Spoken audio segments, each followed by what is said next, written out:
Hi అండి. ముందుగా అందరికీ పోలిపాతిమి శుభాకాంక్షలు. ఏం చేస్తున్నారు? దీపాలందరివి వదిలేసారా? నేనైతే అదిగో చూస్తున్నారు కదా! ఇంకా వెలిగిస్తూనే ఉన్నాను. కొంచెం చాలా వరకేంటంటే మా ఇంట్లో వాళ్ళంటారు, "నువ్వెప్పుడు స్లోగా ఉంటావు.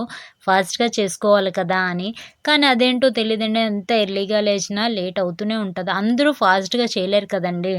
పిల్లల్ని లేపుకొని, ఇంట్లో పనులు చేసుకొని కొంచెం బిజీగా అనిపిస్తది. అలాంటప్పుడు కూడా మరదేంటో ఎప్పుడూ రాని సూర్యుడు కూడా చలిగా ఉంది. ఈ ఒక 10 డేస్ బట్టి చలి వేస్తూనే ఉంది. కానీ ఈ వేళ మాత్రం చలన్నది లేదే లేదు. చాలా ఎక్కువ వెలుతురుంది. ఎంత బేగా చేసుకుందామన్నా సరే లేట్ అవుతూనే ఉంటదండి. అందరూ ఒకలాగుండరు కదా! మొత్తానికైతే మా దీపాలు గంగలో కలిపేయడం అయిపోయిందండి. అంటే మనం ఏం పెట్టుకున్నామో అది గంగాదేవితో సమానం అంటారు కదండీ!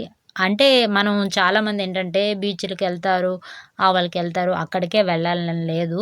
మనస్ఫూర్తిగా ఒక పళ్ళెం పెట్టుకొని అందులోనే ప్రతి ఒక్క గంగాదేవి మంత్రం, స్తోత్రం చదివేసుకొని మనం వేసుకొని అందులోనే వేసుకొని వదులుకున్నా సరే చాలా మంచిదండి.